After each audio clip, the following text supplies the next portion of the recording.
بسم اللہ الرحمن الرحیم رب اشرح لی صدری ویسر لی امری واحلل عقدۃ من لسانی یفقہوا قولی۔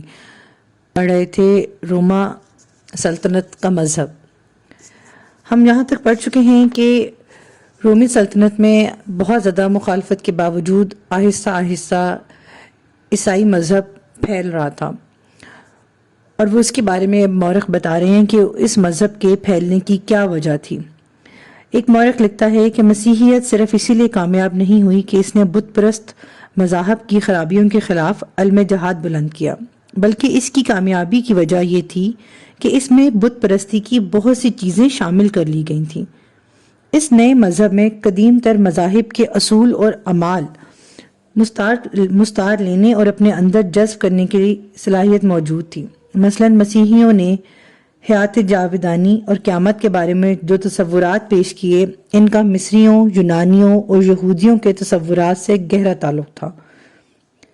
ایک انسائکلوپیڈیا بریٹانیکا میں رومن کیتھولک کے عنوان کے نیچے مجسموں کی عبادت کے موضوع پر اظہار خیال کرتے ہوئے ایک رائٹر نے بڑے واضح الفاظ میں اس بات کی تصدیق کی ہے۔ وہ لکھتا ہے کہ یونانیوں کے لیے مسیحیت میں کوئی نرالا پن نہیں تھا، بلکہ وہ یونانیوں کی بت پرستی کے تسلسل کا دوسرا نام تھا۔ یعنی کہ ان کے لیے بالکل ایسے ہی تھا کہ وہ اپنا ہی مذہب فالو کر رہے ہیں، مگر اس کی جو حیثیت ہے وہ تھوڑی سی تبدیل ہو گئی ہے۔ یہ کہا جاتا ہے کہ پرانے معبودوں اور ہیرو جو پہلے ان کے شہروں کی حفاظت کیا کرتے تھے، وہ اب بھی ان کے نگہبان اور پاسبان تھے، لیکن ان کی شکل اور صورت بدل دی گئی تھی۔ اب دیوی دیوتاؤں کی جگہ خدا رسیدہ بزرگوں اور فرشتوں نے لے لی تھی، اور یہ ان کے لیے اس قسم کے عجائبات کا اظہار کیا کرتے تھے۔ کافرانہ بت پرستی کی جگہ اب عیسائیت کے مجسموں کی عبادت نے لے لی تھی، جسے ایشیائی کوچک وغیرہ کے عیسائی سراپا بت پرستی کہتے تھے۔ جو ترکی کا علاقہ ایشیا کی طرف آتا ہے نا، اسے کہتے ہیں ایشیائی کوچک۔ تو ایشیائی کوچک کے جو عیسائی تھے نا، وہ جو کچھ روم میں چل رہا تھا نا، وہ کہتے تھے کہ یہ جو ہے نا بیسیکلی بت پرستی ہے۔ شاہ لیوم سوم نے فرمان جاری کیا کہ مجسموں اور تصویروں کی تعظیم ترک کر دی جائے، لیکن اس فرمان کے باعث دارالحکومتوں میں فتنہ اور فساد کی آگ بھڑک اٹھی، اور یونان میں ایک انقلاب برپا ہو گیا۔ پادری اس فرمان کی مخالفت میں ہمیشہ پیش رہے، اور اس بات کو نظر انداز نہیں کیا جا سکتا تھا کہ ان مقدس تصویروں کی تصویر سازی میں ان کی روزی کے اسباب چھپے ہوئے تھے۔ شاہ لیو کے بعد اس کے بیٹے کنسٹنٹائن پنجم نے اپنے باپ کی بت شکنی کی پالیسی کو زور و شور سے جاری رکھا اور راہبوں کی شدید مخالفت کا دلیری سے مقابلہ کیا۔ اس کے عہد میں ایک جنرل کونسل منعقد ہوئی تھی، جس میں مجسموں کی پرستش پر نفرت اور حقارت کا اظہار کیا گیا، لیکن یہ تحریک اس وقت ناکامی کا شکار ہو گئی جب کنسٹنٹائن ششم کی والدہ نے مجسمہ پرستی کی اجازت اثر نو دے دی۔ پھر یہ سلسلہ جاری رہا، لیکن آخری فتح مجسموں کے پرستاروں کو ہوئی جب تھیوڈر نے 843 میں مجسمہ پرستی کی تائید میں فرمان جاری کر دیا۔ اگرچہ عیسائیت نے 4 صدی کی ابتدا میں رومی سلطنت کے آئینی مذہب کی حیثیت حاصل کر لی تھی، اور اس کے پیروکاروں پر جبر و تشدد اور بت پرستانہ مذاہب سے مقابلے کا دور ختم ہو گیا، لیکن خود مسیحیت کے اندر مختلف عقائد اور رسوم کے بارے میں طویل اور تشویشناک کشمکش شروع ہو گئی۔ یعنی کہ آہستہ آہستہ جو عیسائی مذہب تھا نا، اس کے اندر روم اور یونانی بت پرستیوں کے ایلیمنٹس شامل ہونے لگ پڑے تھے، اور مذہب ابھی جو عیسائی مذہب تھا وہ بھی مکمل طور پہ اپنی حیثیت میں قائم نہیں تھا۔ شاہ قسطنطین کے عہد میں 2 بڑی دورس تبدیلیاں رونما ہوئیں۔ پہلی یہ کہ اس نے بت پرستی چھوڑ کر عیسائیت کو قبول کیا۔ اس سے پہلے روم کے بادشاہوں کی پرستش کی جاتی تھی، اس نے اس باطل رسم کو ہمیشہ کے لیے ختم کر دیا۔ اور دوسرا واقعہ جو بڑے دورس نتائج کا باعث بنا اور اس کے عہد میں وقوع پذیر ہوا، وہ یہ تھا کہ اس نے بیزنطین کو روما کی سلطنت کا دوسرا دارالحکومت بنایا۔ اب جو بیزنطین تھا نا، یہ ان لوگوں نے علاقہ خود قائم کیا تھا، اور کیونکہ یہ علاقہ جو تھا اسے مطلب روم ثانی کہا جاتا تھا، یہ اور اس علاقے میں انہوں نے قسطنطینیہ شہر خود آباد کیا تھا۔ رومی حکومت کو دو حصوں میں ڈیوائیڈ کیا گیا تھا، مشرقی حصہ اور مغربی۔ جو اس کی مشرقی حکومت ہے اسے کہتے ہیں بیزنطینین امپائر، اس کا جو دارالحکومت ہے وہ ہے قسطنطینیہ، جو کہ آج کل کے دور کا استنبول ہے، اور استنبول ترکی کا شہر ہے۔ تو اس کو روم ثانی کی حیثیت دی، اور اس نے وہ جو شہر قائم کیا تھا قسطنطین بادشاہ نے قسطنطینیہ کے نام سے، اس کے اندر رومی مطلب ایک تو وہ رومی حکومت کا مرکز بنا، اور اس شہر کو یہ خصوصیت حاصل تھی کہ روز اول سے ہی یہ پورا شہر جو تھا نا مسیحی برادری کا تھا اور یونانی ثقافت کا مرکز تھا۔ اسے کبھی بھی بت پرستانہ حکومت کا مرکز نہیں بنایا گیا، یعنی کہ اس والی یہاں پر اوریجنل مسیحیت برقرار تھی۔ اس علاقے میں، اس شہر میں، قسطنطینیہ کے شہر میں بت پرستی نہیں کی جاتی تھی۔ قسطنطین نے کلیسا کو ریاست کا ایک شعبہ بنا دیا اور اسے اپنے شاہانہ کنٹرول میں رکھا۔ جب کبھی کسی بادشاہ نے کافرانہ اور بت پرستانہ عقائد کو فروغ دینا چاہا، عیسائیت کے پیروکار اس کی مزاحمت کے لیے فوراً میدان میں نکل آئے۔ یعنی کہ اب یہ علاقہ جو تھا نا، یہ مکمل پراپر جو اصل مسیحیت والا علاقہ تھا نا وہ تھا، اس کے اندر بت پرستی کا عنصر شامل نہیں تھا۔ انسائکلوپیڈیا بریٹانیکا کا مقالہ نگار ان نظریاتی تنازعات کا ذکر کرتا ہے جو خود عیسائیوں میں رونما ہوئے اور ان کو متعدد متحارب فرقوں میں تقسیم کر دیا۔ اگرچہ یہ سلسلہ بہت طویل ہے اور اس کا یہاں احاطہ کرنا بہت مشکل ہے، لیکن چند اہم امور کی طرف قارئین کی توجہ مبذول کروانا ضروری سمجھتا ہوں۔ اس بات پر تو تقریباً سبھی عیسائی فرقے متفق الرائے ہیں کہ اللہ تعالیٰ بحیثیت جوہر ہونے کے واحد ہے اور بحیثیت اقانیم تین ہیں: وجود، علم اور حیات کو اقانیم کہتے ہیں۔ اصل میں یہاں پہ جو مورخ ہے وہ یہ بتانا چاہ رہے ہیں کہ آہستہ آہستہ عیسائیت کے اندر بھی فرقہ واریت شروع ہو گئی۔ اب یہ جو فرقہ واریت ہے، مطلب بڑا ٹائم لگا اس مطلب یوں فرقے بننے میں، بڑا طویل عرصہ ہے کہ پہلے کیا ہوا پھر کیا ہوا۔ اب اس میں جو سب سے امپورٹنٹ بات مطلب وہ بتانا چاہ رہے ہیں کہ ان لوگوں میں یہ جو سب فرقے ہیں عیسائیت کے، وہ اس چیز پہ تو متفق الرائے ہیں کہ اللہ تعالیٰ بحیثیت جوہر، یعنی کہ خصوصیات کے اعتبار سے اللہ تعالیٰ واحد ہیں، اکیلے ہیں۔ جو کچھ ان کے پاس ہے، ان کے اختیار میں، وہ اور کسی کے اختیار میں نہیں ہے۔ اور دوسری بات جو وہ کہتے ہیں کہ بحیثیت مطلب بحیثیت جوہر، خصوصیات کے اکارڈنگلی تو وہ ایک ہیں، اور بحیثیت اقانیم کہتے ہیں، یہ قانون کی جمع ہے، اس کا مطلب ہے اصل، یعنی کہ اصلیت کے اعتبار سے وہ تین ہیں۔ ان کو عیسائی کہتے ہیں اقانیم ثلاثہ، یعنی کہ وجود، اس میں تین حصے وہ ڈالتے ہیں کہ تین اقانیم کون سے ہیں۔ ایک ہے وجود، ایک ہے علم اور ایک ہے حیات۔ وجود کو باپ، علم کو بیٹا اور حیات کو روح القدس سے تعبیر کیا جاتا ہے۔ ان کا اختلاف اس میں ہے کہ ان تین اقانیم کا تعلق جوہر سے کیا ہے۔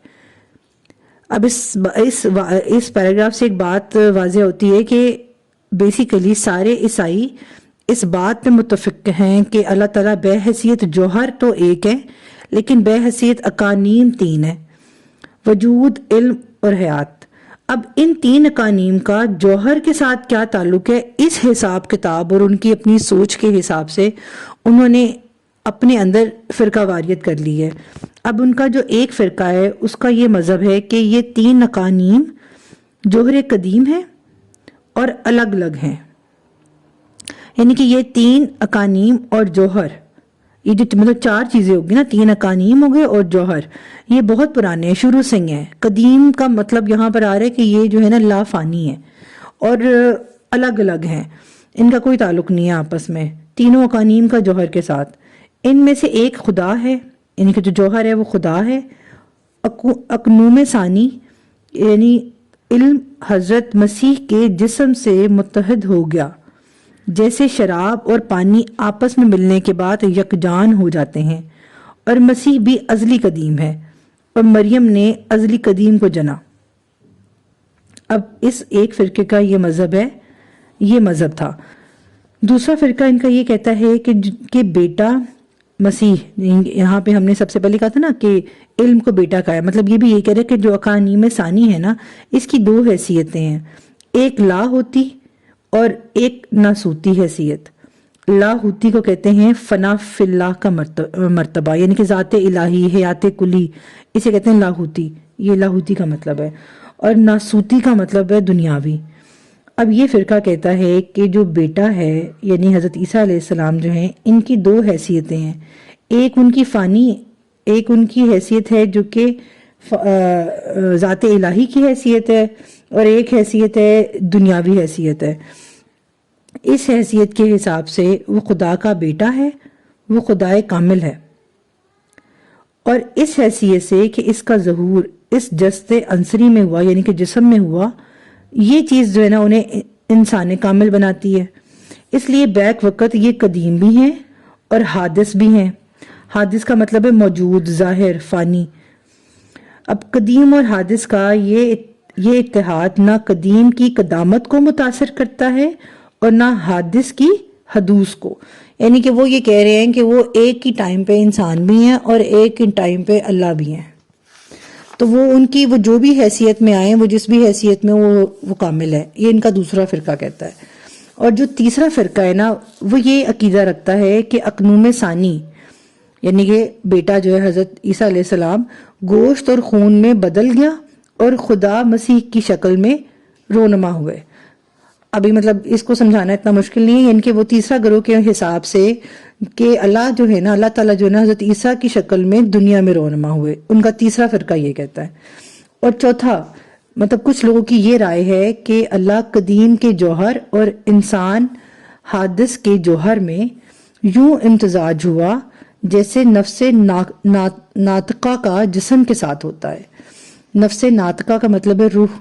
اب وہ یہ کہہ رہے ہیں کہ اللہ اور انسان کا آپس میں ایسا امتزاج ہوا جیسے جسم کے ساتھ روح کا ہوتا ہے، اور وہ دونوں ایک چیز بن جاتے ہیں۔ اس طرح جوہر قدیم اور جوہر حادث کے مجموعے کا نام مسیح ہے، اور وہی خدا ہے۔ وہ کہتے ہیں کہ اگرچہ خدا انسان نہ بن سکا، لیکن انسان خدا بن گیا، جیسے آگ کوئلہ نہیں بن سکتی، کوئلہ تو آگ بن جاتا ہے۔ یہ ان کے نا عیسائیوں میں جو ہے نا چار فرقے، جو موٹے موٹے ان کے فرقے ہیں، وہ جو نمورخ ہے انہوں نے لکھے ہیں۔ اس سلسلہ کو کہاں تک طویل دیں، مشت نمونہ از خروارے بس است۔ اس کا مطلب ہے کہ مٹھی بھر چیز جو ہے نا بھنڈار میں سے نمونے کے طور پہ نکالی ہے، یعنی کہ صرف اگزامپل دی گئی ہے ان کے عقائد کی، اور اس میں سے جو موٹی موٹی بات ہے نا انہوں نے وہ یہاں پر شاہ صاحب نے جو ہے نا اس کو لکھا ہے۔ اب ایک اور وہ انسائکلوپیڈیا بتانے کے، اسی انسائکلوپیڈیا میں مسیحیت کے موضوع پر George William Knox, Sidney Herbert Macon نے مل کے، مطلب ان دو لوگوں نے مل کر جو محققانہ مقالہ لکھا ہے، اس میں وہ رقم تراز ہیں، یعنی کہ ایک اور ان کا عقیدہ بتا رہا ہے، ایک اور ان کا عقیدہ واضح کر رہے ہیں کہ مسیح نے خود بھی یہ دعویٰ نہیں کیا کہ ان کی اصل کوئی مافوق الفطرت چیز ہے، یعنی کہ کوئی معجزہ یا سپر نیچرل چیز نہیں ہے، بلکہ وہ اس پر مطمئن تھے کہ انہیں مریم اور جوزف کے بیٹے کی حیثیت سے پہچانا جائے۔ جوزف حضرت یوسف علیہ السلام کو کہتے ہیں، یعنی کہ ان میں ایک اور عقیدہ یہ بھی پایا جاتا ہے کہ وہ یہ سمجھتے ہیں کہ جو حضرت عیسیٰ علیہ السلام ہے وہ خود بھی یہ دعویٰ نہیں کرتے کہ وہ سپر نیچرل طریقے سے دنیا میں آئے ہیں، وہ یہ کہتے ہیں کہ انہیں مریم اور حضرت یوسف کے بیٹے کی حیثیت سے پہچانا جائے۔ اسی انسائکلوپیڈیا میں تاریخ کلیسا کے عنوان سے جو مقالہ لکھا گیا ہے، اس کا اقتباس پیش خدمت ہے۔ 3 صدی کے ختم ہونے سے پہلے یسوع کو کلام الہی کا مجسمہ تسلیم کر لیا گیا تھا، لیکن اس کی یعنی کہ ان کی خدائی کا عام طور پر انکار کیا جاتا تھا۔ اسی اثنا میں ایرین کے تنازع نے 4 صدی کے کلیسا کو جس اضطراب اور حیرت میں مبتلا کر دیا تھا، اس نے لوگوں کی توجہ کو اس مسئلے کی طرف مبذول کیا۔ اس کونسل میں جو کہ 325 میں منعقد ہوئی تھی، اس میں یسوع کی الوہیت کو تسلیم کر لیا گیا، مطلب وہ اس کونسل میں انہوں نے مانا تھا کہ یہ جو ہے نا خدا ہیں، اور مشرق اور مغرب کے عیسائیوں نے اسی عقیدے کو صحیح مسیحی عقیدہ مان لیا۔ ایک نئی پیچیدگیاں پیدا ہو گئیں جو چوتھی صدی اور اس کے بعد عرصہ تک متنازعہ بنی رہیں۔ انشاءاللہ تعالیٰ اس سے آگے ہم لوگ اگلے لیکچر میں پڑھیں گے۔ جزاک اللہ خیر، اللہ حافظ۔